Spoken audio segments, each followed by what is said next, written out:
Yep. Boy, I mean, who knew Panthers fans traveled so well globally?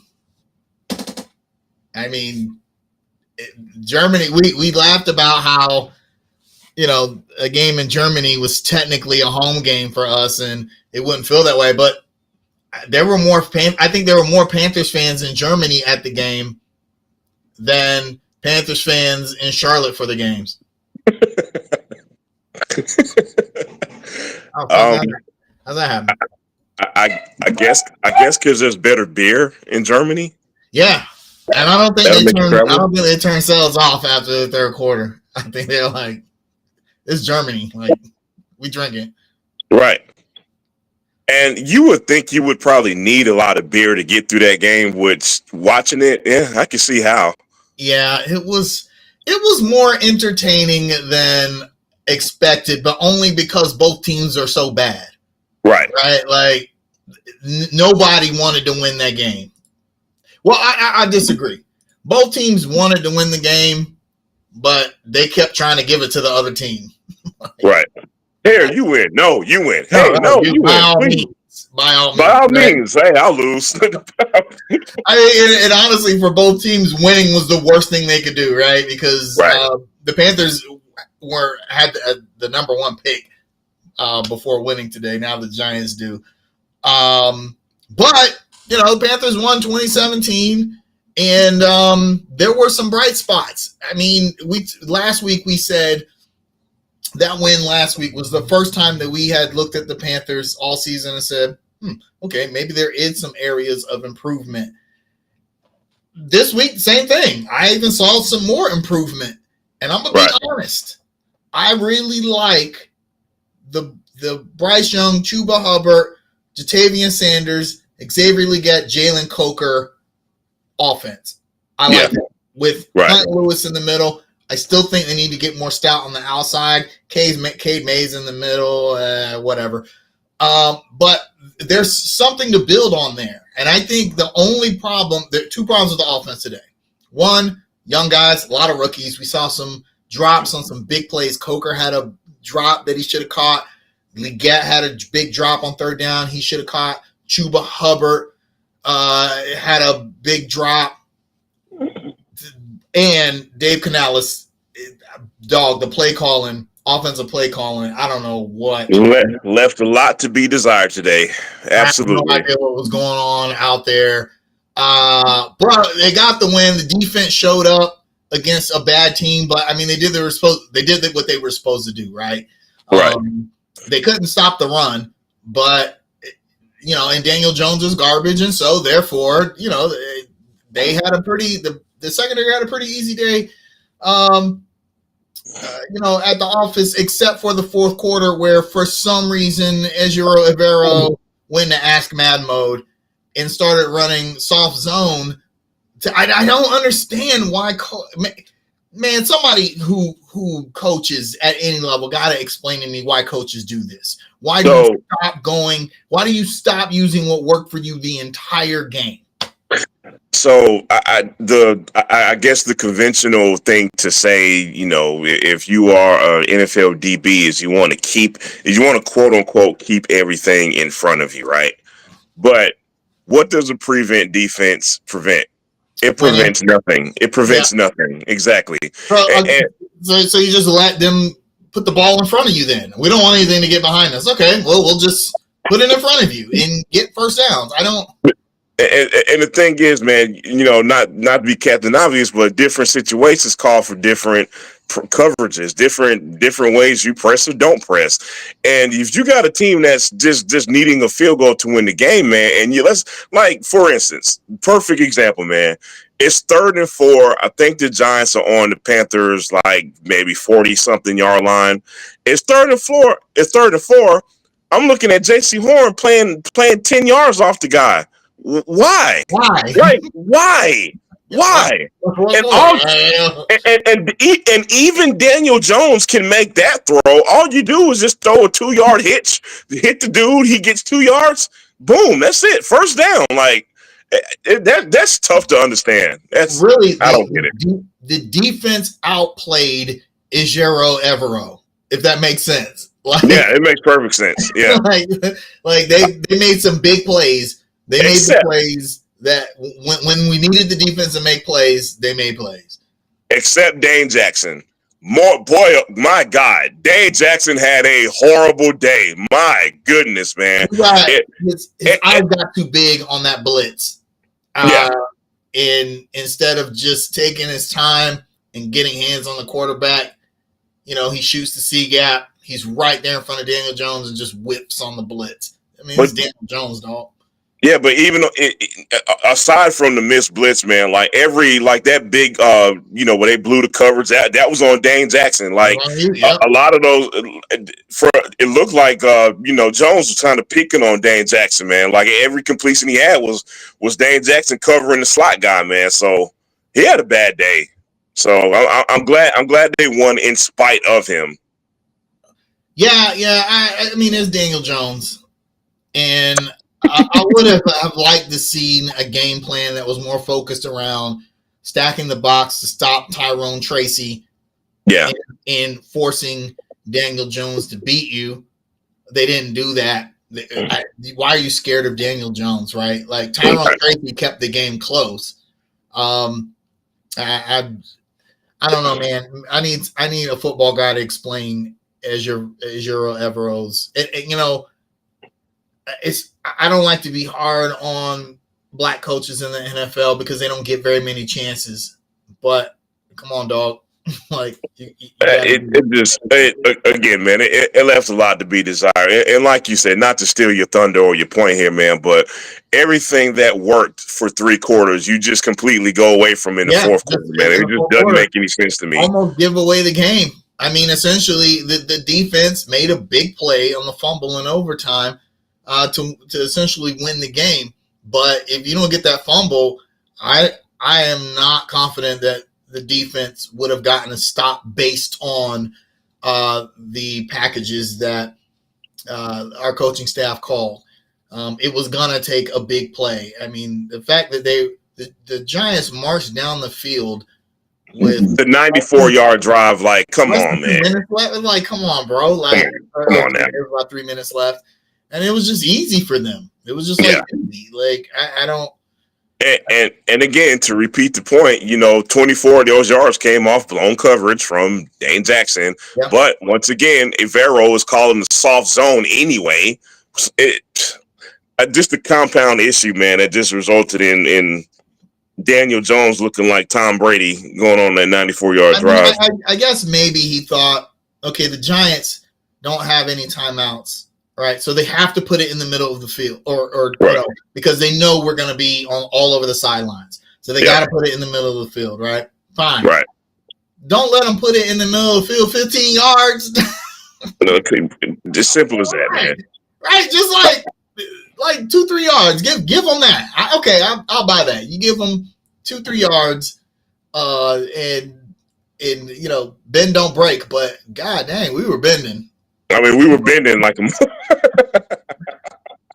and let's not forget the fact that on the offensive side of the ball, you got a 3rd and 8 with 2 minutes left. You decide to throw a fade route. Like So there was a play. It was 3rd and short. It was like 3rd and 2, right? Yeah, right. And Panthers ran like a I can't remember what the route's called, but it's like it normally run out of the backfield, but it's like an out and then a fade. Works great, right? Right. And they ran that with Coker, and he got open, but Bryce missed the throw mainly because Coker got held on the play, but the refs missed it. He did get held, held, right? Threw the timing off, and I didn't think it was a bad route by Coker. It wasn't a bad throw by Bryce. Just throws downfield don't work out. And like I said, Coker got held. But here's the problem, right? You didn't need that big play. And I guess you're trying to catch the defense off guard, but why not just get your 2 yards? Like you got Chuba Hubbard, who cannot be stopped. Wheel route. Thank you very much. You got Chuba Hubbard, who cannot be stopped this game. Dude was a monster. We'll get back to him in a second.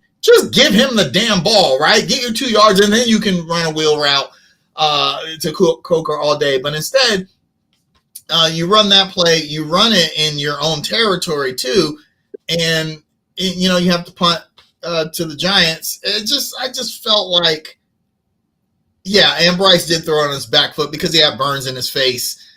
I just felt like that's not the play call. That's just not the play call, right? So, if you got the Buck, if you're coaching the Bucks, right, with Mike Evans and Baker Mayfield, okay, yeah, then I'd take that play. But Jalen Coker, Bryce Young on 3rd and 2 when you got Chuba, I'm not buying it. And so on that sequence, where I don't know if we're talking about the same sequence here, but I think the sequence I'm talking about is when it was right before the Giants' last drive, I believe. It was like maybe two minutes and something left.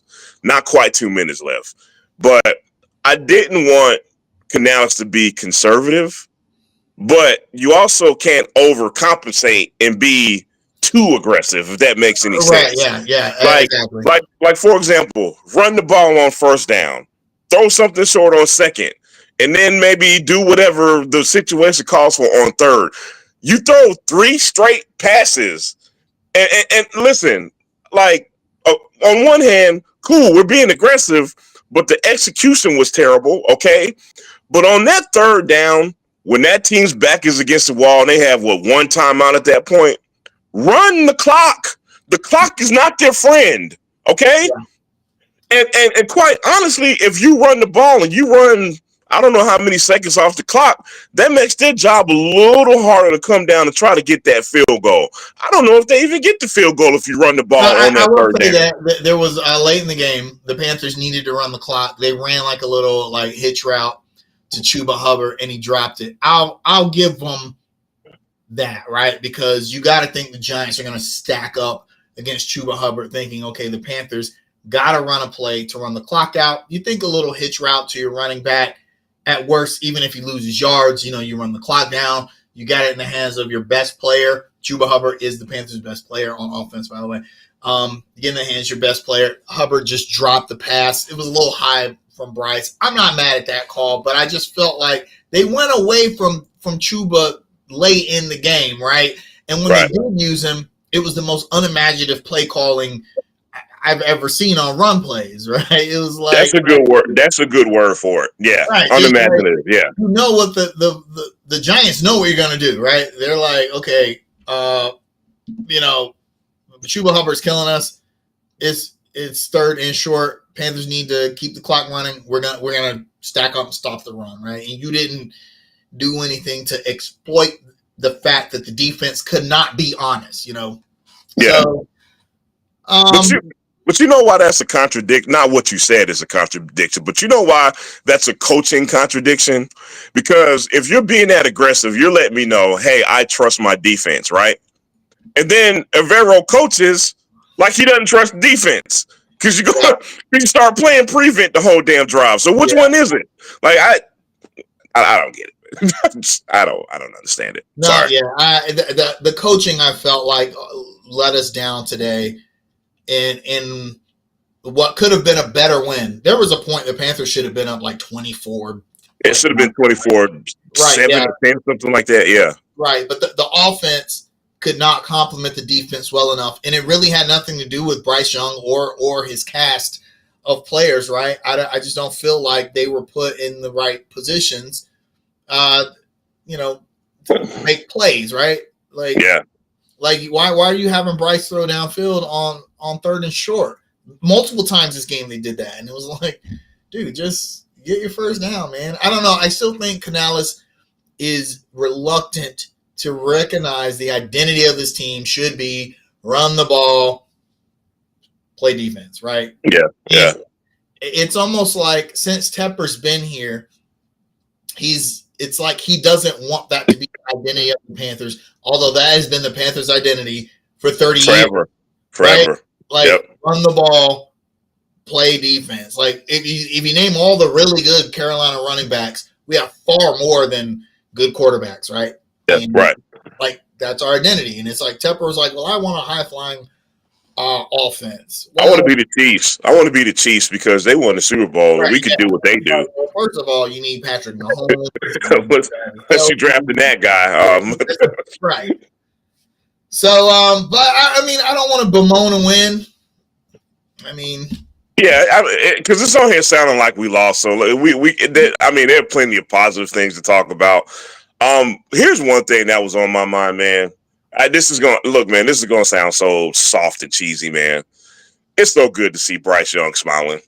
boy, Like, you know what I mean? Wag Like, was on 100, right? He like when you ever see Bryce Young do like the Cam Newton first down point, the first down joint, right? Yeah, like whoa, hold up, man. I'm telling you, if Bryce Young continues to play with confidence, he's going to be our guy. He'll never. Okay, Bryce Young will never. It's hard to say never, but he'll never be like Cam. He'll never be Cam, right? Yeah. He'll never be like the guy that's going to like turn the franchise around. That player has not come yet, right? Mm-hmm. But I think he can be a good enough starting NFL quarterback to be the leader of this team for a while, right? Yeah, absolutely. I don't see why he can't be like Brock Purdy. Right. You know, and remember, everybody was mad when Cam said what he said last year about Brock Purdy, but it was kind of true. Like, Brock Purdy's a very good player, but look what he's got around him, right? Look at his right. staff. Look at Hey, Kaiser, real quick. By the way, Christian McCaffrey comes back today, and Purdy throws for 356 yards. I tried to tell people last season, look, the 49ers are good because of Christian McCaffrey, right? And look at the last few weeks how Brock Purdy has played without McCaffrey. Look how Sam Darnold played when he had McCaffrey. I mean, that's clearly the X factor. I think Bryce Young can be that kind of player. He's got the he's got the IQ. He's got good timing, great decision making. I think just physically, he's short. He got to try and see over the line. I think Canales has to do more in order to adjust the offense for Bryce Young. Okay, now let me cut you off real quick because we try to be sensible on this here show. I'm going to be sensible for a second because we're on here kind of trashing Canales' play calling today, which is deserved in my opinion. Don't get it twisted. Right. However, let's give some credit where credit is due. All right. We're seeing what Bryce Young has looked like the last couple of weeks, and Canales has to get some credit for that part. All right. The decision to put Bryce on the bench looks like it was a great decision. Bryce looks like he's kind of absorbed some lessons, in that process. The poise is what I am still most impressed with Bryce. Even when they went 3 and out, Bryce never looked like he never held his head down at any point. Yeah. He was frustrated. He missed that. He missed that throw. He even dropped the F-bomb. But I'd rather see that competitive fire than to see him have his head down on the bench like, oh my God, this sucks. Right.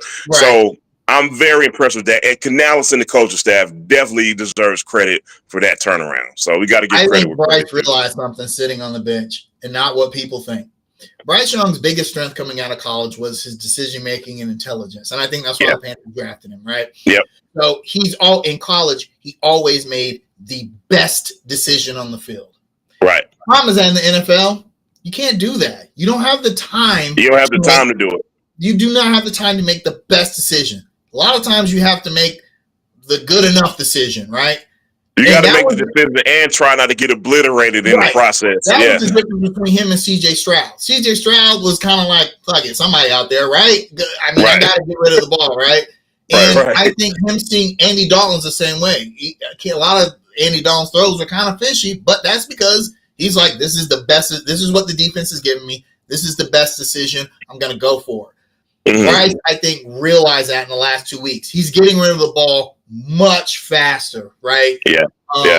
And we're seeing more accurate throws. He's kind of like, okay, this is the guy I gotta hit. I gotta live and die with this throw. Whereas I think before he was waiting too long, and by the time he had the best decision, the pocket had collapsed, and he couldn't make an accurate throw. Guys are in his face, he can't see over, and he'd have to make this bad throw. But he's getting the ball out fast. It's making the offensive line look better than it really is as far as pass protection goes. And I think Bryce can certainly be like the game manager guy. He can be a Brock Purdy type player in this league. He's not going to be Cam, right? Yeah. We shouldn't expect him to be. It's funny, man, because, last season we saw this bad mix of a terrible offensive line plus a rookie quarterback trying to hold on to the ball too long, plus, quite frankly, receivers outside of Adam Thielen simply just not getting open. Right, yeah. You understand what I'm saying? And I think this season, man, we're kind of seeing a good mix of the opposite. The offensive line is improved. Robert Hunt has helped a whole lot, man. That's like probably the best thing Carolina could have did this offseason. Definitely. Leggett and Coker, they're ascending, man. Those are two young guys who are, who we're very excited about, man. So we're seeing like a good mix of what this team can do, let me ask about that. And this is a good comment by Carolina Boy. Like right as you made that comment, Bryce is more confident throwing to Coker and Leggett. Why is that? That's Why a good. More confident throwing to those guys than he ever was Deontay Johnson or Mingo, he was pretty comfortable throwing to Thielen, but that's because Thielen was the only guy getting open. But these young guys, Jatavian Sanders, Coker, Leggett, it's almost like Bryce loves throwing to those guys, right? I have a theory, and listen. Let me preface my statement by saying I may be way off when I say this, but I have a theory. There's a reason Deontay Johnson is not on this team, and it's not really for football reasons, if you understand what I mean. Okay. Deontay Johnson, to me, came across a little bit as of a diva. You understand what I'm saying? Rookie quarterbacks and diva receivers never get along. You understand? No. You got a guy who's wanting the ball every possession, every play. Deontay Johnson comes across as the guy, I'm open every play. Why am I not getting the ball every play? And that's really bad on the quarterback psyche. You understand what I'm saying? I think with Leggett and Coker, the mental aspect of it is just more fun. Quite honestly, I think they can go out and they can just have fun on. Leggett doesn't have a diva bone in his body as far as I can see. Coker's what, a 6th round undrafted guy just trying to make a name for himself. So they're kind of all on the same page as far as that goes. And they don't have those egos to compete with. That's just my theory. Yeah. No, you're absolutely right. And we know guys like a guy like Coker, he's going to work hard. He's going to outwork everyone because he knows, he's an undrafted free agent, right? Yeah. And he knows he's got to work harder than everyone in order to cement his spot on the team. And you're right. I think Bryce kind of feeds off that. You got a bunch of guys out there trying to prove themselves. Right. Even Bryce, right? Yep. And Adam Thielen going down might have been a blessing in disguise for the Carolina Panthers, because now you kind of force Bryce Young to look at all of his receiving options. Absolutely. And he made a play on the touchdown pass he made. I thought Andy Dalton doesn't make that play, right? The pocket collapses. Bryce steps out of the pocket, keeps his eyes downfield, makes a short throw to Sanders for the touchdown, right? Instead of saying, oh no, I need to step into the pocket and make a throw. He steps out, which is something we've been saying. You need to move Bryce Young around some, and he's able to make a throw to another young guy. Right. I really like that play. I thought, and more importantly, he didn't give the game away. No interceptions. Right. Just as good of a game as you want from your quarterback, to be honest, right? Right. So. Yeah, he is making progress. We're finally seeing progress from Bryce Young, whether that's the coaching staff, whether that was him sitting a few weeks, whether it's the young guys. I don't know, but we're seeing it. So props to him. Props to him. Yeah. And I kind of want to finish my point about Bryce Young, man, because here's the thing, man. When Bryce Young was going through his struggles, and you had the whole city wanting to get rid of the guy, and you had the "I told you so" guys coming out, Right. all that stuff, man. The thing is with Bryce, he's a very likable young man, and for me personally, and I think I speak for a lot of people. Like there's no part of me that wanted Bryce Young to fail. I mean, why would I? He plays for my team. I want my team to do well. I want that young man to do well. But I know some of the "I told you so" guys and some of the CJ Stroud guys, it was almost like they were rooting for the young man to fail. And to me, that's ridiculous because I mean, he's such a there's no I just don't understand why you would want someone like that to fail. It's not like Bryce Young is like some bum who doesn't want to succeed. It's not like he Right. doesn't have some ego. He doesn't have some attitude problem. You understand what I mean? So when I said it was great to just see Bryce out there smiling and having a good time, man, that meant a lot. So I'm happy to see it. Hope that continues. Gave a great post game interview. I don't see how anybody would not like Bryce Young, and want to see him do well. I still think he is what he is as far as being an elite NFL player. I don't know if we'll ever see that from him. He may, like I said, you give him a team like Brock Purdy has eventually, and I think he's going to put up good numbers. But I don't know if he's going to be, like I said, he'll never be Cam Newton. Right. And hopefully he proves me wrong. He proves us wrong. Hopefully he goes out there and has an MVP season. But I just don't see it from Bryce Young. Yeah.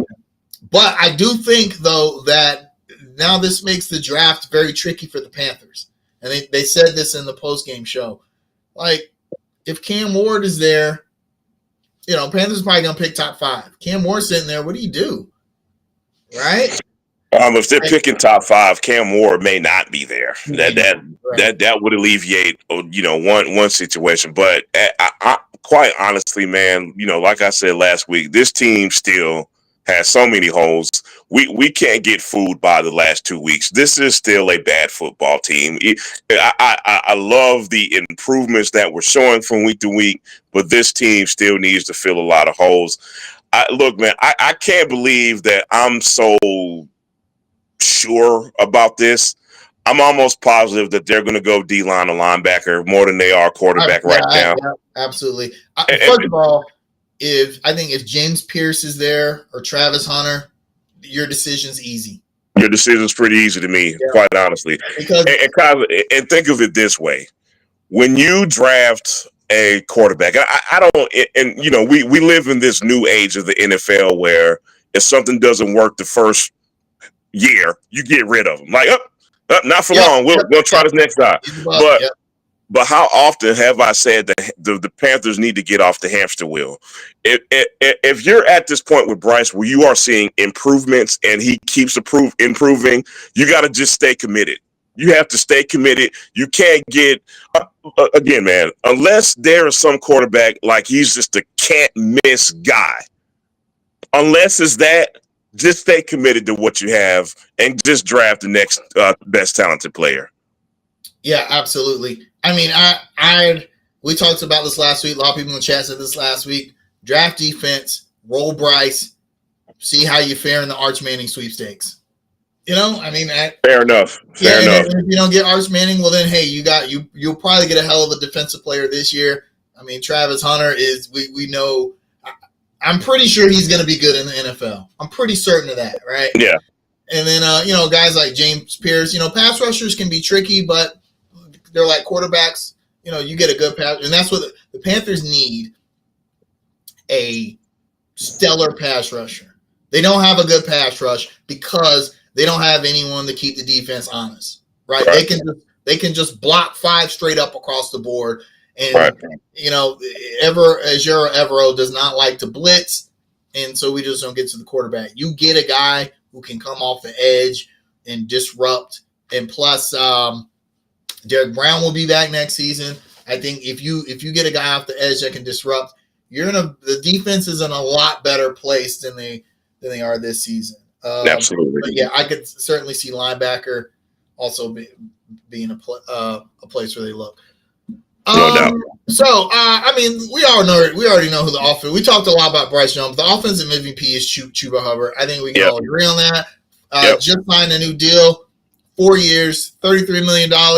First, what do you think of the deal? Two, what do you think of his performance today? 28 carries for 153 yards, 4 catches for 16 yards, 1 touchdown. He averaged 5.5 yards a carry. I mean, I know it's the Giants, but damn, bro, like, Yeah. Nah, man. Team friendly deal. You know what I mean? yeah, God, how often have we said that about the Panthers? Jesus yeah, Christ, man. They overpay everybody, but team friendly deal, man.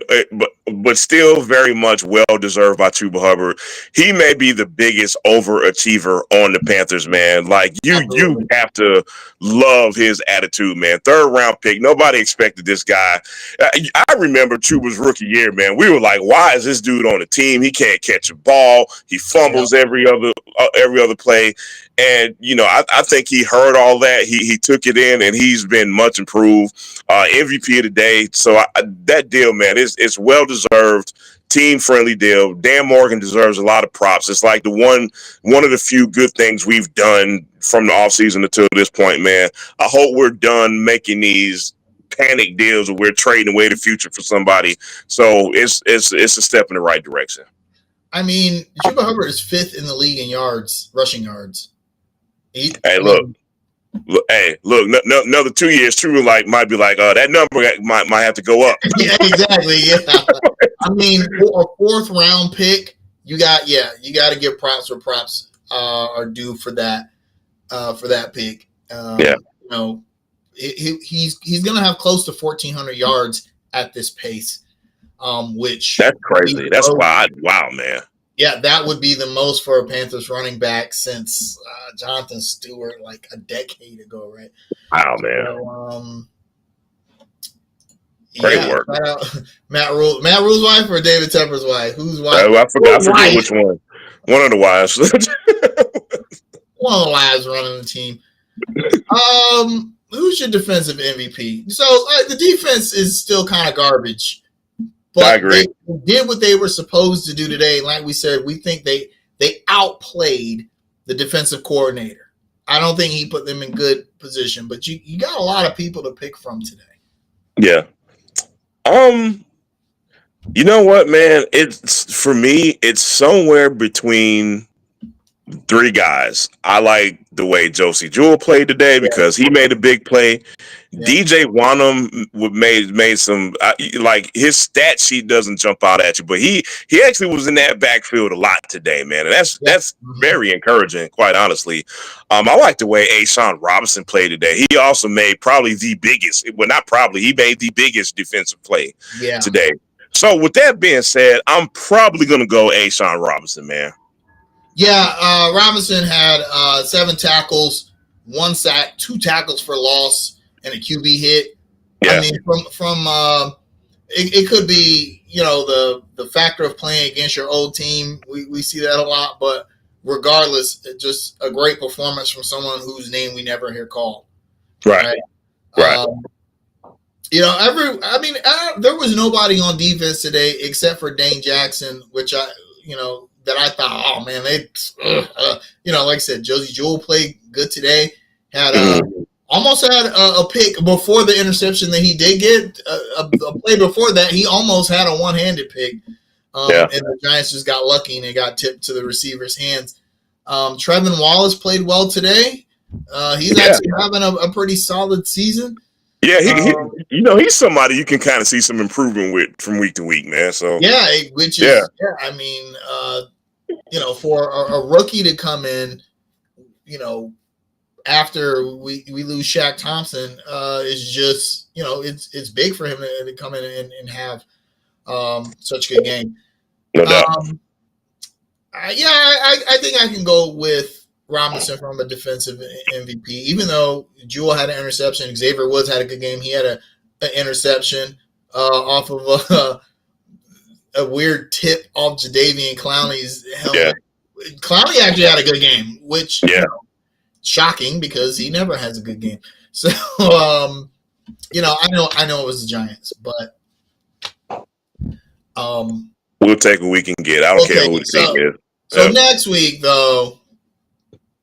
We have bye week next week. We have a bye. Right? Yeah. But the week after that, and then the Kansas City Chiefs. Oh my God, God help us. 9-0, and God, are they really 9-0? Yeah, and boy, they got that 4-leaf clover in their back pocket. They barely pulled one out today against the Broncos. They blocked the last second field goal. You say 4-leaf clover. There's a lot of people might say they got something else in their back pocket. I don't think it's. I mean, I know that's how it is with every team in every sport, right? The refs are, but I don't really see them getting any more calls than I see from anybody else. The Chiefs have always, during this dynasty, have always known how to make the play that they need. It's as simple as that, right? And sometimes it's not even Patrick Mahomes, right? They're just a good team. They're very well coached. Very well coached. I mean, I'm a big Andy Reid fan, man. Yeah, same here. I mean, if you look at the best coaches of the last 25 years, Bill Belichick, Andy Reid. I mean, there it is, right? So I could see this being a trap game. Someone in the comments in the chat said this could kind of be a trap game for. It's just the gap, the skill gap, the talent gap, the coaching gap. Too much. Right? Too much. It's just too big. And now this is a home game for us, like a real home game, but I don't think it'll matter. Plus, the Chiefs coming in town, it won't feel like a home game. Yep. Right, there's gonna be a lot of Chiefs fans because this has become a travel hub for damn opposing fans. So exactly, yeah. So there's no way I can, in good faith, pick the Carolina Panthers. Same. Beat the Kansas City Chiefs. I think me and you agree. We would love to look silly and be wrong, but nah, I just don't see it, man. And especially considering the Chiefs play Buffalo next week. At Buffalo, they could lose that game. That could be the first game they lose, right? I agree. Yeah, if they Buffalo lose that always game, plays them tight. Yeah. Yep. If they lose that game, Carolina's the get right game. Yep. Right. That's going to be the get right game, right? Absolutely. So I feel better if the Chiefs beat the Bills next week. And then I'm not saying that they'll fall into a trap game, but it would be a very Carolina thing to do to hand the Chiefs their first loss. But regardless, I can't pick them to win, right? Yeah. So, I'm gonna say my score prediction is gonna be 34-10. You know what? I swear to God, I was going 35-10. So 1 point higher, but yeah, 35-10 Chiefs. Now Willie said that when we play the Cowboys, he wants to do a watch party at our favorite barbecue spot. Now that spot no longer exists, by the way. Yeah, unfortunately, that spot is not there, Willie. Unfortunately, but we can find a new spot. We should have a watch party because the Cowboys are they're very sorry. They're not kind of sorry. They're very sorry. Dak Prescott, is he out for the season? He's done for the season. So this could be the sorry bowl, and I need the Panthers to win the sorry bowl, right? Right. Especially against them. Yes, and it's a home game for us. So home, right? So yeah, you win this, you can shut it down for the rest of the season. Actually, if you win this, yeah, I'm good. We beat them. I'm good. Just throw fade routes every play after that for the rest of the season. So, or get Chuba his 1,500 yards or whatever, and then, right. Then we're good. So, I'll also leave on this. Ian Thomas got injured today. I don't like to see any player from any team injured. Let me put that out there. I feel a however coming. But first of all, when I saw him catch that pass, I was like, no. He's still here. He's still on the damn team. He's still here. So, if he's questionable, he's gonna be on the team forever. I just want to remind everyone that Ian Thomas played with Cam Newton. Not when Cam came back, the first time. Oh man! How long ago was that? Oh God! I feel like they do this every week. When did Ian Thomas come in the league? I don't want to know. 2018, fourth round pick. Yeah. How? I don't. I don't know, man. I have no analysis for that. None. Somebody knows something. Somebody knows something. That man got some dirt on somebody in the organization. His mama worked for the Panthers. You know how your mama got you your first summer job? It got to be that kind of situation. Yeah. At least my mom did. He was questionable before the game, by the way, with a calf injury. So, this could be the last run for Ian Thomas. Because Jadavian Sanders is the starting tight end for us. Yeah, look, Tommy Tremble might not be around too much longer either. Exactly, yeah. And I had high hopes for him, so. A lot of people also had high hopes for the Charlotte Hornets, especially after an interesting, a very, very fun win against the Detroit Pistons, in which Miles Bridges finally, I think he watches Under Construction, finally woke up and said, oh, I forgot that I am a professional basketball player and I make a lot of money. So let me go ahead and destroy my hometown team. I want to talk about that game because the ending was absolutely wild, but Miles Bridges went off for 27 points that game, but it was a Pyrrhic victory as he came down awkwardly on his knee, injured it, and he did finish. He finished the game, but he's going to be evaluated after 2 weeks. So, the injury curse is back, and then we played Indiana and surprisingly blew them out. So last week when you guys saw us, we predicted that we would go 2-2. We would lose to Minnesota and Philadelphia and maybe beat Indiana and Detroit, or there would be some combination of that. But we did get our ass kicked by Minnesota. I knew that was going to happen. We have no centers. Literally, we have no centers. Right. But we play Philadelphia tonight at 7. Philadelphia, so right now, it looks like Joel Embiid and Tyrese Maxey are out. Philly is 1-7. Wow. The ESPN National Predictor actually has the Hornets favored to win this game. Now, Vegas doesn't have them favored to win. They're like plus 6.5. And it's a road game. The Hornets have a serious shot at going 3-1 this stretch. What do you think about these last 3 games? Minnesota, and then home against Detroit, home against Indiana. All right. I'm not going to go in sequence here like I normally do, because there was one thing that I saw Friday night, Kaza. It brought a tear to my eye, man. It was like we were looking into the future. When I saw Brandon Miller and LaMelo Ball both go off in the same game on the same night, I almost shed a tear, bro, because how long have we been waiting for this moment? And more specifically, we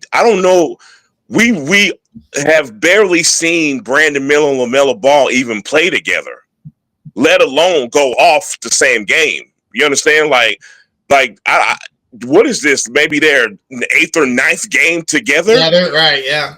You understand what I mean? And to see Brandon Miller take over in that third quarter, because here's the thing. The first half of that Pacers game was as ugly as you could get. That was some bad basketball being played, bro. Man, my goodness. Brandon Miller woke up and said, hey, I'm the best guy on the floor. Let me take this game over real quick. And he did that. And LaMelo Ball comes and finishes him off in the fourth quarter. That was a beautiful thing, man. Third quarter, Brandon Miller. Fourth quarter, LaMelo. Man, oh my goodness, man. It was beautiful. That was one of the most entertaining special things I've seen in a long time, bro. Well, so if you guys want some entertainment, go to the Indiana Pacers subreddit or any subreddit of any team and watch how much shit they talk about Miles Turner. The guy that we wanted forever. Miles Turner had 10 seasons, right? It's kind of crazy. And they were lamenting how Miles Turner just got bodied all game by Diabate.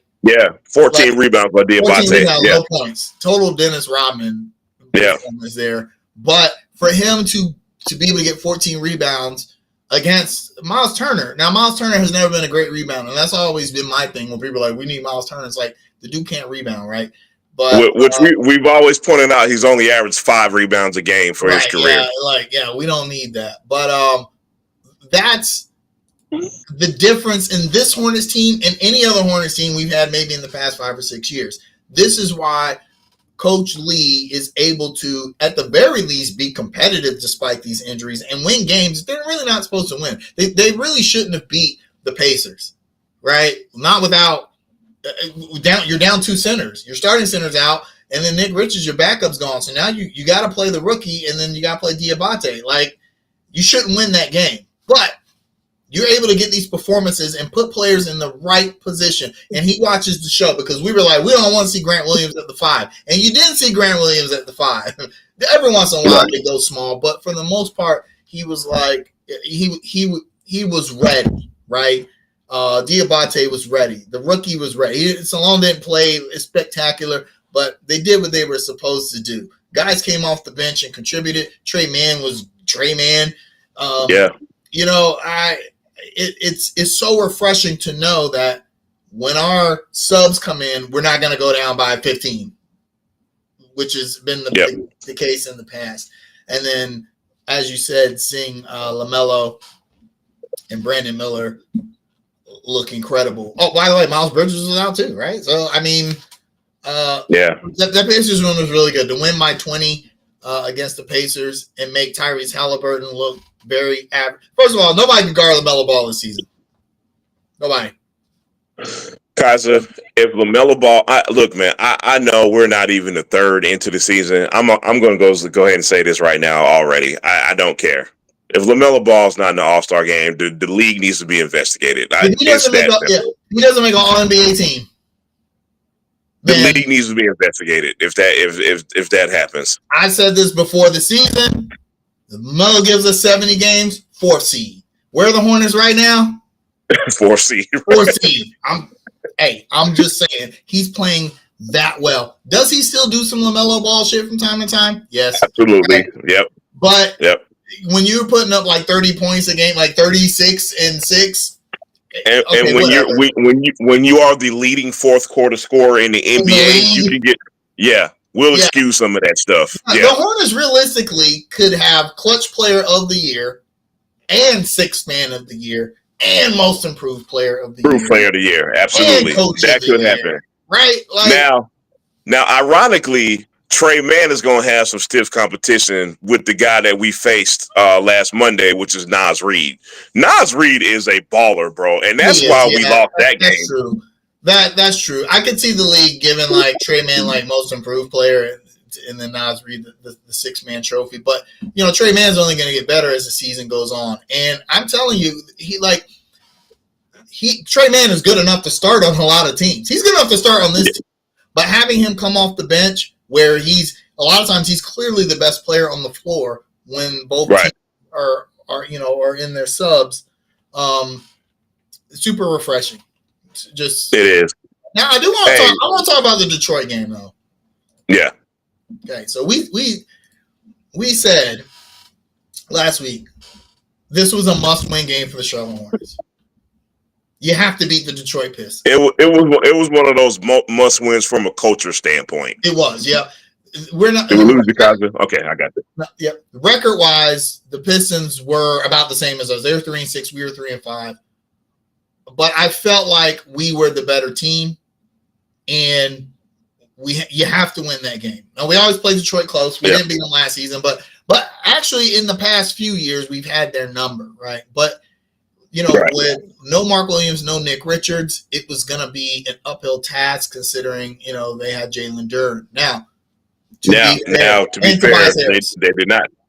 Yeah, Jalen Duren sat out that game. Yep, he got injured early. And but although Isaiah Stewart played very well on the inside and Tobias Harris played well as well, the Hornets gutted out a win in which they found a way to win a game they maybe should have lost, right?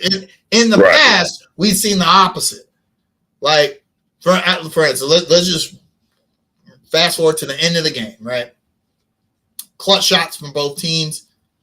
We get big threes from LaMelo to go up, and we inbound the ball, and all Brandon Miller has to do is hold the ball and get fouled. He does get fouled, but the refs don't call. That was a foul. I'm sorry. That was a foul, right? Kaiser, that was the first foul. Oh, yeah, that was the first foul, right? Yeah, gets fouled, and then after the steal, a rookie just. And I understand the Hornets didn't want to foul him, right? So right. He got to the basket and was able to score. So now, we're down 1 and it's not looking too good. Hornets in the past would have lost that game. But resiliency is a big thing, right? They come out, the play gets busted, right? And it's like, what are we going to do? Brandon Miller boxes out and gets the perfect rebound and is able to get the tip in which he got fouled on as well. In which he got fouled. Should have been an and one, right? Yeah. We won't remember this game at the end of the season, but this is actually maybe one of the more important games the Hornets have won in a while. You have to be able to separate yourselves from teams like the Pistons and the Pacers and, the Atlanta Hawks. You got to get past those teams if you want to be, seriously considered to be a playoff team, not just a play-in team. You got to beat teams like the Pistons. The Pistons comes back to town in a week or two, and that will be a very, very telling game because Detroit's going to want some get back.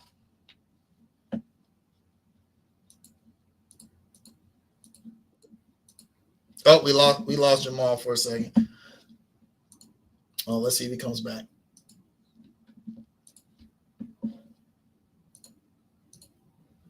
All right. There you go. You came back. We lost you for a second. Yeah, I don't know what's going on with this thing. Anyway, what I was going to is let me give credit where credit is due. I don't think the Pistons are the same sorry old Pistons from last year. I really don't. I think J.B. Bickerstaff was a great coaching hire, even though they shouldn't have really fired whatever. But anyway, J.B. Bickerstaff is a good coaching hire. They got a lot of good young players, man. Cade Cunningham is a great young player. Tim Hardaway Jr. was a great pickup. Jaden Ivey is going to be a baller, man. So they have some really good young pieces and some things to build around, man. So I want Hornets fans to get out of their head like, why are we barely beating this sorry team? No, Detroit is a talented NBA team. So let's get that straight. With all that being said, the point that Kaza is making and the point that stands most important is the resiliency in which the Hornets play. Because, again, this is the type of game the Hornets still would have lost. They did lose. They lost all 4 of the damn games last season. So the fact that they gutted it out, and here's what's important, man. They got defensive stops when they needed to get defensive stops. That is what's more important to me more than anything. Now, you should not let Ron Holland, who was shooting 16% from 3, come into the game and make 2 threes against you. That stuff shouldn't happen. You shouldn't have Paul Reed score 13 off the bench. That stuff still shouldn't happen. But when it was time to get a bucket, when it was time to get a stop, and major props to Miles Bridges, he was the biggest factor in this game. When it was time to do those things, they did it when it mattered, and they gutted out a win, and you got to win those gutted out games too, man. So that's what I'm most impressed of when it comes to the Hornets in this game. Absolutely. So, tonight we play the 76ers. Tyrese Maxey is out due to a hamstring injury. Joel Embiid is out because he's serving his suspension for shoving a reporter. Let me say real quick on that. I'm kind of on Embiid's side. Same. Here, right? Reporters, journalists nowadays have this thing where, they need the soundbite, right? They got to have the thing they can post on social media. And when you bring up something personal like that what that have to do with the game? Yeah, nothing to do with the game, nothing to do with the game, right? I don't get it. He's lucky he just got shoved. Like, Joel Embiid is 7 foot 250, right? Right. Like, I don't get it. So, I mean, although the suspension was warranted, I'm on Embiid's side with this. I do think like something needs to change with the way the media interacts with players on all professional sports. There's all these rules about what players can and can't say to the media, but it doesn't go the other way, right? Yeah, because why are we bringing up family members in reference to a basketball game? Why, man? Yeah.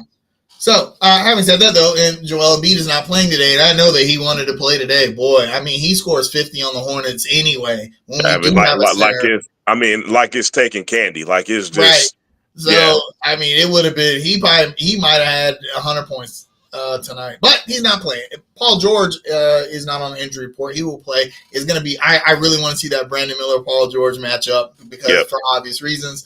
Right. And I know Indiana fans watching Brandon Miller go off the other night was having flashbacks like, damn, like we had a guy like that. So I don't know. You picking us to win? Why not? Let's get on the train, bro. Okay, I'm here. Okay, before I pick us to win, I will say this. This is another important game. Why do I say that? Because in the past, we can go back to just last season, hell, or 2 seasons before that. How often have we said, man, the Hornets have this momentum going. Man, let's see how long they can keep the momentum. And it never lasted long. They would always lose the next game. They would lose the next game or lose the next damn 4 games. This is an opportunity to show the fans another culture victory. What I mean by that is, how hungry are you right now? How hungry is that team to keep this thing going right now? Mm-hmm. Now, the beautiful thing about this year, LaMelo's healthy. Brandon Miller's healthy. They're playing together right now. Okay. Now, even though the center situation and the Miles Bridges situation doesn't help, I still think we have enough to beat a beat up 76ers team, obviously. So with that being said, I'm going to pick us to win, but I'm going to be looking at the competitive cultural aspect of this closely. I want to see if this team is hungry and wants to step on the 76ers neck and keep this momentum going. Yeah, I can't be too upset at a loss tonight, even though I feel like they should win this game, as long as they're competitive. As long as I don't see sloppy basketball, which, to be fair, you hadn't seen too much. There's a lot of things the Hornets need to clean up, but I feel like they are improving on that every game, right? Yeah. They have an opportunity to like I said before we went on air, they could be 6-5 before playing Milwaukee next Saturday. Right. With Orlando banged up, and plus to get 2 road games against divisional opponents, boy, that would be huge early in the season, especially with Miles Bridges out, because you're probably not going to beat Cleveland. And then you got Detroit come back into town and Milwaukee and Orlando again around the time that Miles Bridges comes back from his injury. So if you can hover around 500 until you get one of your best players back, and hopefully Mark Williams or Nick Richards will be back at that point, the Hornets are in a good place after that. And like I said, LaMelo gives us 70 games, 4th seed. And here's the thing. To be 4th seed in the East, you don't even need to win 50 games. You can win like 44 games and be a 4th seed, right? Right. So I think the Hornets are in a very good place to win 44 games. Like, yes, swag that part, because I hate them. I hate them. Yeah, them days over. Them days are over, right? I hate them dudes, man. Good God. Hopefully, Mark Williams will be back then. I don't know what's going on with Mark Williams, man. All right. First of all, let me say this: a lot of people are saying, well, let's just trade Mark Williams. If you know what I'm about to say. You know what I'm about to say, right? If you do. If you are willing to trade LaMelo Ball when this cat literally missed a season worth of games in the last 2 years, right? Then you better not trade Mark Williams. You better not. You better not. It's that simple, man. I'm not saying that Mark Williams is as good as LaMelo Ball, but let's calm down a little bit. Calm down a little bit, right? Yeah. Mark Williams has he could be a very more than serviceable center for the Charlotte Hornets. We've seen what he's been able to do when he's healthy. Let the guy get healthy and come back and help the team, just like we did with LaMelo Ball. Let him Yep. get healthy. We see what healthy LaMelo Ball, and I don't think there's any question that a healthy Mark Williams makes this team very good, like a playoff team, right? So, Right. Right. so yeah, let's curb all the trade Yeah. Mark Williams talk. Having said that, though, he gonna play this season? Cause there's only one answer to that question, man. We don't know. You know why we don't know? Because the Hornets don't want us to know. And it's that simple. Yeah. And I would love to know the reasoning why, the Hornets are so hush about Mark Williams' injury stuff going on, because when he first got hurt, it wasn't that serious, and we're going to reevaluate him in 2 weeks. Well, it's been a month, and he's still on the floor. And I don't know if the Hornets simply just don't want to freak their fans out because of something more serious, or maybe they truly don't know how he's feeling. Who knows? That's the only answer. Nobody knows. I don't know. Yeah. Hopefully he comes back within this next few weeks. So, all right. So next time you guys see us, we're going to play Philly tonight, then Orlando, Milwaukee next week, and then Cleveland on Sunday. Your predictions for we'll say tonight, Orlando, Milwaukee, next 3 games. 3-0. I'm doing it. I'm gonna say 2-1. I don't think we beat the Bucks. I'm only saying we're 3-0 because they play the Bucks on my birthday, and I'm just looking for some birthday magic. Well, I mean, the Bucks ain't exactly killing it this season. They're only 2-7.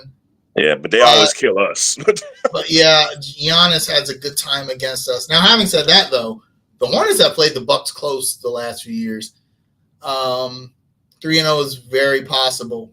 If we were healthy, yeah. 3-0. Without Miles Bridges, without Mark Williams or Nick Richards, it's tough. Yeah, and look, man, and we still want to see whether this team is truly turning the corner or not. It wouldn't surprise me if they drop one of these games that they ain't supposed to drop, like Orlando. You know what I mean? Right. And that's the interesting part about where we're at right now. You want to see, how competitive they look against some of those teams that they're quote unquote supposed to beat. So we'll see. Absolutely. Yeah, absolutely. All right. You got any shout-outs before we shout-outs? Oh man, this is something we gotta mention, man. I am a casual MLS guy. I'm not telling y'all I'm some soccer expert, or I simply know what I'm talking about most of the time. I'm not here to tell you that. However, I know bad calls when I see them. Holy shit. Charlotte FC, I'm so sorry that your season ended the way that it did. Yeah. You should have been you should have just won the match. Quite honestly, that offsides call. And guys who actually watched the match last night, because I actually watched a lot of that match last night, man. There was an offsides call, man. It was just the worst thing I've ever seen in a soccer match. And then there was another very questionable call at the very last second of the match that resulted in a penalty kick in which Orlando won. Heartbreaking loss for Charlotte FC. I really want, and the worst part about it, Atlanta FC ended up upsetting Miami, so we could have hosted Saturday next week. Very, very disappointing, heartbreaking loss by Charlotte FC. A lot of people are on Twitter are like, hey, this game should be one of the catalysts for the serious look at the officiating in MLS. Now, I'm the same way. I'm not an MLS expert, so and it's hard for me to speak on the officiating, but this one was obvious. Trust me. Shout outs. Hey, I'm not gonna say it. Yeah, I'm not gonna say it. Okay, I tried to stay away from it, but that's all you get today. Shout out. I'm a big horror fan. Anyone who's ever been on my house will be like, "Holy shit, do you watch any other kind of movies?" Right? But a horror icon, Tony Todd, passed away the other day. Candyman, right? And the original Candyman, I feel like, is one of the best horror movies of all time. It's definitely the best horror movie of the 90s, I feel like. And Tony Todd became an icon. And realistically, he's the only black horror icon that I can think of, right? Which to a lot of people, they'll be like, so what? But like stuff like that is important to kids like me growing up, right? So, Tony Todd actually hung out in Charlotte a lot. He used to, Snug Harbor was a place he used to hang out at. A lot of people. Are you saying really? Yeah. How come I didn't know this? He would be like in the background. It's a lot, Charlotte, a lot of celebrities hang out in Charlotte because Charlotte is such an unassuming city, right? Right. You have all of the amenities that you have in any other city outside of New York and LA, of course, or Chicago. But I mean, anything you want to do, really, celebrities can come here and do, and they can do it quietly. Unlike Mick Jagger, right? Yeah. So peace, rest in peace to Tony Todd. Incredible voice. He'll always be remembered. And also, shout out to veterans. Thank you for your service. Kaza, thank you for your service, bro. Thank you. Yeah, of course. I'm not gonna say it was a pleasure, but but no, I mean, I'm gonna go get some of this free food tomorrow. There you go. Be at Golden Corral, like, all right. There you go. Load up. Normally Sunday is my cheat day for my diet. Nah, tomorrow, son. We got to load up on calories tomorrow. So no doubt. So any veterans, those of you who have veterans in your family, let me challenge. I know there's not that many people in the chat, but I'm gonna challenge some of you guys. A lot of times when people see service members or veterans, they just say, "Thank you for your service." Okay, that's great, but there are a lot of veterans out there who need help. There are a lot of programs for veterans who need help, particularly healthcare, jobs, things like that. Just see what you can do for any of those programs, whether it's a donation, your time, sometimes just talking to a veteran, because I was very fortunate in that I never had to see combat because I worked on aircraft, but there are some veterans out there suffering from PTSD. Suicide rates for veterans are especially high, much higher than the rest of the populace. Just see what you can do for your veterans. If you're one of those thank you for your service people, then actually show your real appreciation for the service of veterans out there. So, yes. No. All right. Yes, thanks for your service, Shake and Bake.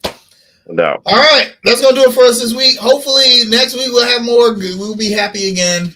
Panthers can't win too many games though. They got. Hey, we still need that draft pick. Slow down, y'all. Exactly. So, all right, y'all.